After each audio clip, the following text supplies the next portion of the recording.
What's going on, guys? Back in the garage today. Got the wife's Jeep out here and we're going to be doing some upgrades. I've bought the twin ARB air compressor for it to go underneath the passenger seat, and as well I bought the Kracken system, which I'm hoping is going to be pretty cool. So if you guys want, follow along. We're going to get that stuff installed today. One thing I will note is I wanted to try different. I didn't like in their instructions, they say to use the drain holes underneath the floor mat. Not a huge fan of that. I may still end up having to do it. I don't know. We'll see. But I bought a cord grip connector. I really don't know if this is going to work or not. I don't know if I can find just a single layer of steel under there, kind of close to somewhere where this would mount underneath. But I'm going to try. If I can, I will. If I can't, I'm not going to drill holes I don't need. First thing I'm going to do is I'm going to go ahead and install the ARB compressor onto the Kracken bracket. I went ahead and put some blue Loctite on these bolts as well. And you will need a 3/8 socket to tighten them down.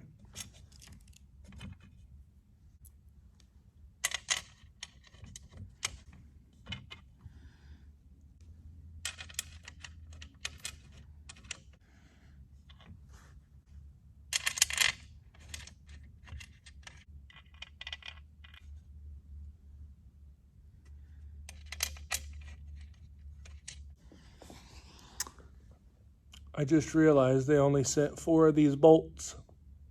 So I'm going to pull 2 of these, put them on the other side.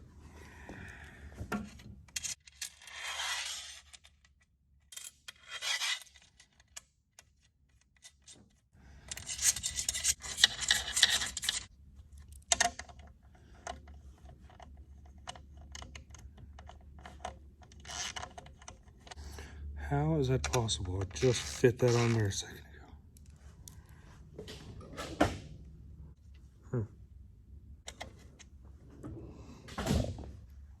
Okay, it's a 10 millimeter, not a 3/8. I don't know how I thought that was a 3/8.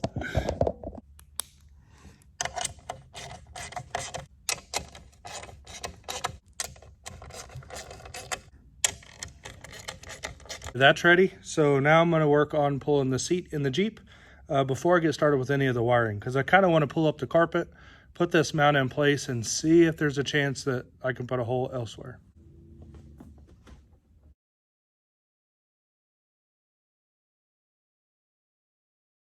I finally got the seat removed. Took me a little longer than I'm proud of because I accidentally removed a couple of those little Christmas tree clips that I didn't even need to remove. So anyway, so we bought this Jeep used, and I found a bunch of crummies underneath the seat.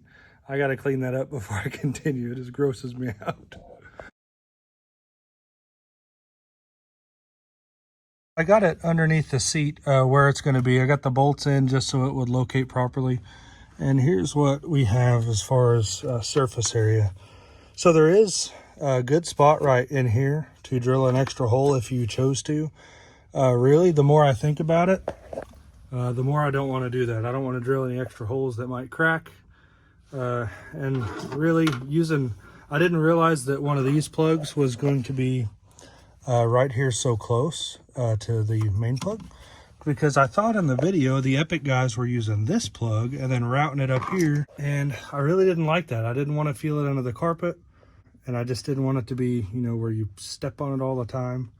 But I really don't think this is too bad of a spot if we come up right here. And looking underneath the Jeep, there's plenty of room to get the wires to there. So I think what I'm going to do is I'm just going to drill a nice clean hole that'll fit tightly, those wires. And I got some like roofing compound. It's not like a tar, but it's like I think it's clear, some kind of a sealant. And I'm going to seal up around that plug and around the wires on both sides. And I think that'll help to keep any water out. And the nice thing about that is if it ever fails, I'm sure these plugs are pretty cheap, so I could just buy a new one and do it again. So let's do that. And I don't know if I mentioned it. I didn't realize that this vent is pointing right at the compressor, straight into the fan there where it vents out. So that's something to keep in mind if you're running the floor heat, that it's going to blow heat directly on that thing. So if you're using your air compressor for a long period of time, you probably don't want to have that on the heat going to the floor anyway. Summertime, it would be nice. You could turn the air conditioner on and have cool air blowing at it. So that is a plus, I guess. Just for quick reference, this is the sealant I bought. Got the plug pulled out so you guys could see what it looks like from underneath. The only suck part about it is that it's right above the gas tank, which isn't a huge deal. It's just going to make it a little more difficult to get to. Right here is the other plug that I'm pretty sure they used in their video, and it's right kind of in front of the gas tank. What I'm going to try to use is right back here. And if you got some fish tape, I really don't think it's going to be too hard to get to. So they say in the instructions you don't have to pull the inner fender liner, but really I found it a lot easier to do so because it gives me a lot more visibility as to where I can zip tie my wires, and I can shove a light down in there and I can really see, you know, the path that my wire needs to take. Let me show you. So looking in between the fuse box and the fender, you can see this nice area right here for your wires to come through, somewhere in there. And I don't think you would see that necessarily super clear if you had the fender liner in there. And then when you look underneath, you can see that there's all kinds of places to zip tie your wires up, you know, to this harness, this wire, right here in the frame. You wouldn't be able to see that otherwise, so yeah. It's time to run the wires, and for the time being, I'm gonna leave my plug on there just so I don't bend or ruin any of my tabs or my pins.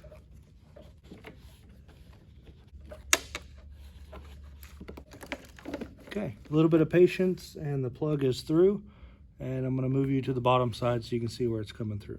Here's where the wire came through, and it's right behind this harness and, well, between this harness and this box.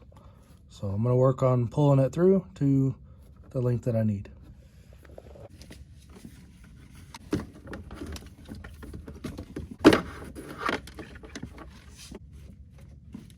Pulled the wire through until there's about this much sticking up towards the battery so that I got enough room to work with those wires, put the ends on. And there should be a decent amount of room to zip tie this harness to a few things up here.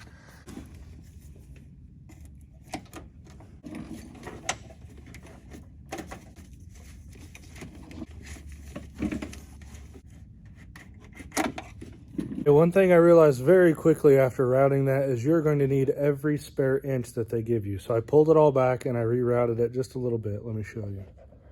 So in between the battery and the fender, a decent sized hole right here, which puts it out right there. So I'm going to try to go along here, tie it to this harness, maybe zip tie it here, and then lead it directly into the frame rail there. So for reference, here is how I'm routing it in the engine bay now. I just kind of stuffed these in between the battery and this box for now, and got just enough room to get these wires to the positive terminals there. So I'm going to try that, and then these I'll just ground to the body in here. Got these loosely zip tied for now. I didn't tighten them, just kind of in place so it holds the wire in the shape I need. And if this runs along the frame rail here, my hole up there that I'm aiming for, this is how much wire I'm left with. I got about 8 or 10 inches sticking past the hole, so that'll give me enough room to kind of get it tied up on top of the frame there to something, and then get it routed up into our hole. So skip ahead a few steps. I got the plug depinned and I got it shoved up through our hole. So here's the wires, and there's where they come up through. And also I went ahead and drilled a hole in my plug. I just used a step bit, went up to 1/2 inch, and I already test fitted. It does fit. It's a nice tight fit, which is good. Moving along to the inside of the frame, existing wiring harness here, and my wiring harness is directly behind that. Anyway, I'm going to tape my, there you go, right there behind. So I'm going to tape my wiring harness to this one as far back as I can into here over the top of the gas tank. As far as zip ties go, got one way back in there, kind of on top of the gas tank. One right here. One right there. And then we've got our zip ties out here. 2 right here, just because. 1 right here. They are all tightened up and cut off and ready to go. Okay, so with all the wire ran, this is what I'm left with inside the cab. There's a nice bit of wire there, good enough for me to be able to bend it over, get it to the plug. And I'll show you how I left it under the hood.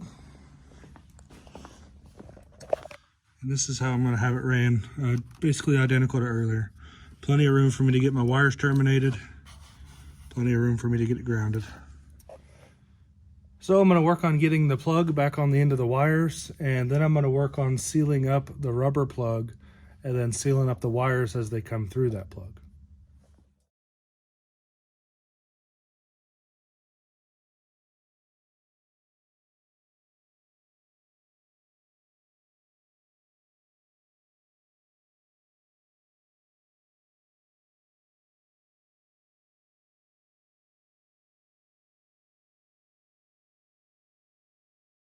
I got the wire replugged. I got my plug installed and sealed. I don't know if you can see, but I sealed all the way around it, underneath it, and all around the top of the wire too. That's not the prettiest thing in the world, but I'm pretty confident that it's not going to leak. Will I regret it someday? Maybe. If I have to pull that wire out of there. I may have to cut it out of there, we'll see. But I'm sure I can get that silicone, whatever it is. Some kind of roof sealant, like I was saying. It just says it seals everything that goes through the roof. So that's nice and clear. It doesn't smell too bad. It does say it takes a little while to set up, but that's okay. So now what I'm going to do is I'm going to go ahead and get the carpet laid back down, and I'm going to work on running my tube to the driver's side, install the little bracket on the driver's side, and then I'm going to put the compressor in and bolt it down.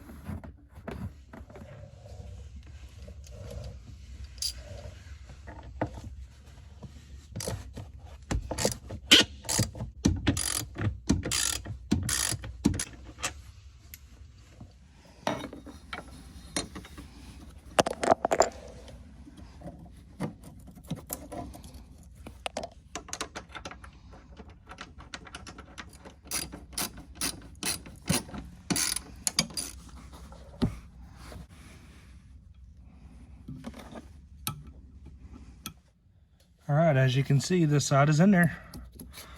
On to the other side. Okay, before I get back to work inside the cab there, I'm going to go ahead and install this T on the compressor like they recommend. And I did go ahead and put some of my own thread tape on there. I like my stuff a little better than that white stuff that's on there.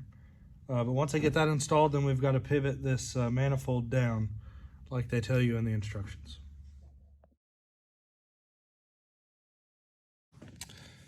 Okay, the T's in place, rotated that whole assembly down. It's kind of a pain to get into that bolt on this manifold or whatever it is. I didn't pivot it quite all the way down. I left just like a 32nd or 16th, so it isn't, you know, rattling against this case here. I don't know if it'll make noise or not, but I mean, the thing makes noise anyway, but I didn't know if it would make noise going down the road, so.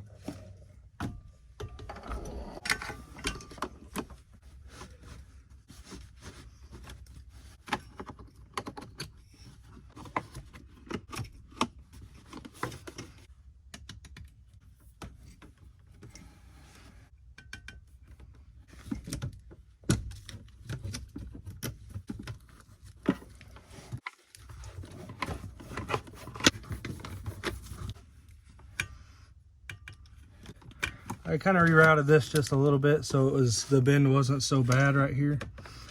I think I'm gonna leave just a little bit of extra there so that maybe it won't rattle on the deal there. So I'll probably cut this right about here. Give myself a little extra space, and I could always go back and trim it if it's too long, but I'd rather it be a little too long now than too short. So I'm gonna do that. And I'll probably wait to plug this in completely until I get the wiring under the hood done. So I don't know if I can get to that, actually. Really, it's not going to matter if the switch isn't wired. Oh, never mind. I'm going to go ahead and plug this in. Because this thing has should have a relay built into it. That's pretty sure what these are is to control the relay that turns all that on. So that's plugged in. Voila.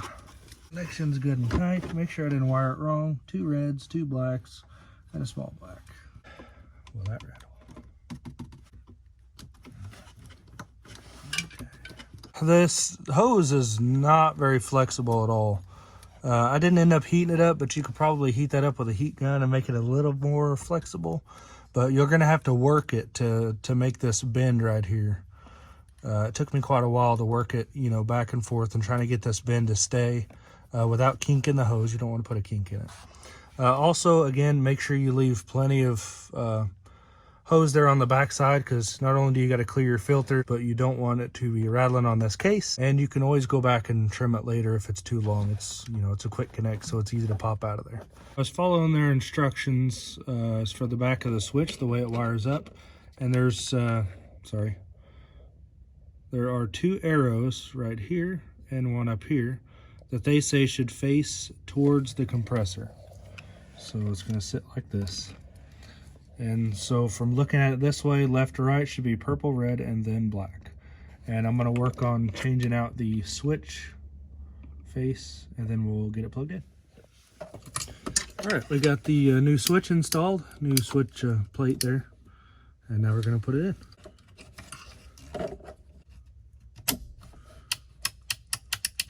It's not wired up or anything, but the switch is off.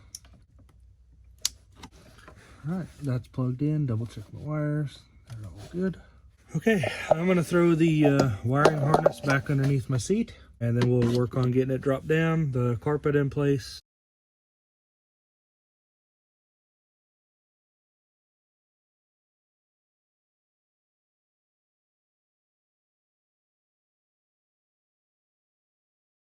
Yeah, I got one of the bolts started in the front. Now I'm going to work on getting the back lined up and getting the bolts started here.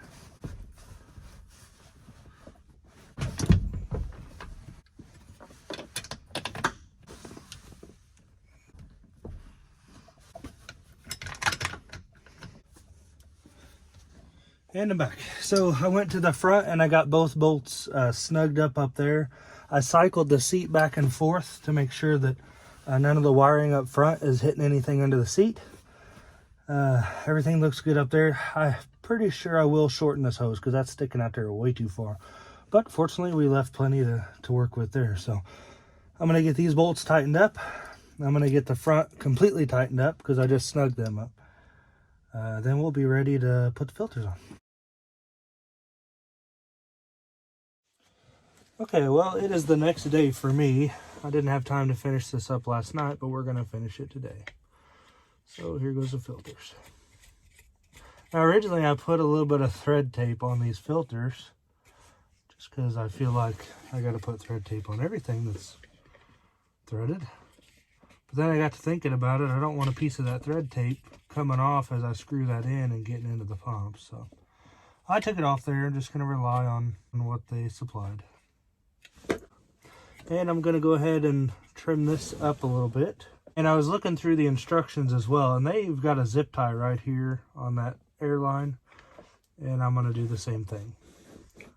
A lot of the problems I've ran into, actually, if I'd read the directions a little more clearly, I would have saved myself some heartache. So I would recommend you just follow the instructions, just like I'm not really doing, but should be doing. And this line cuts really easily once you get it started. Get that fully seated in there. Do that. And we'll give her a zip tie.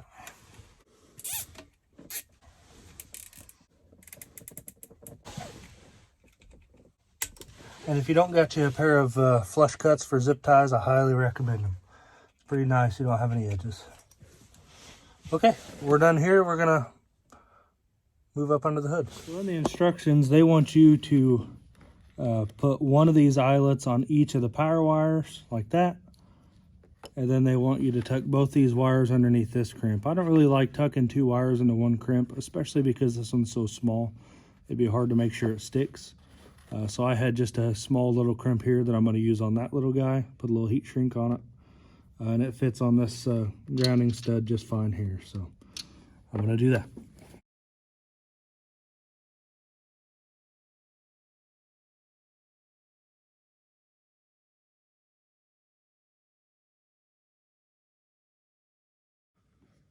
All right, I got the terminals crimped on and the heat shrink done.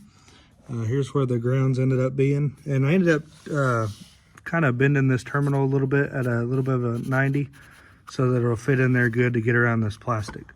I didn't end up pulling the fuses like they recommend, because if your switch is wired correctly, then you ain't got to worry about it drawing power.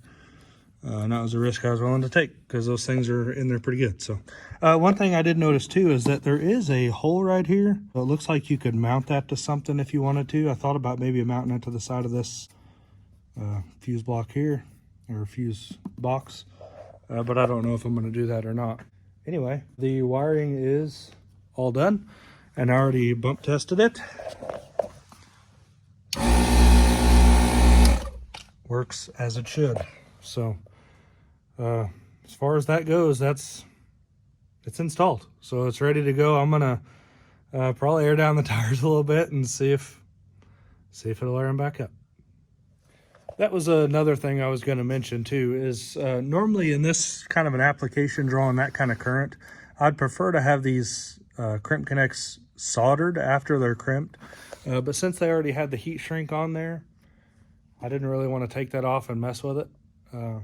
I may try to monitor that though and make sure these connections don't get hot. I really bared down on them whenever I crimped them, so I know the connection's nice and tight.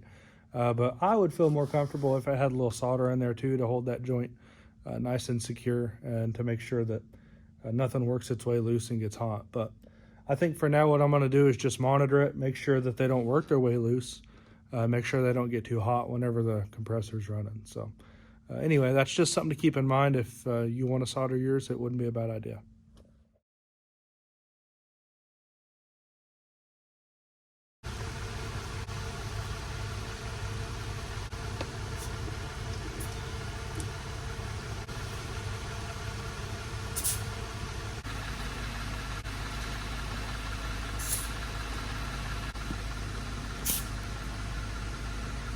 So I went down to about 20 on my gauge, but the sensors say between 16 and 18, but we're gonna air it up and see how long it takes to get to about 30.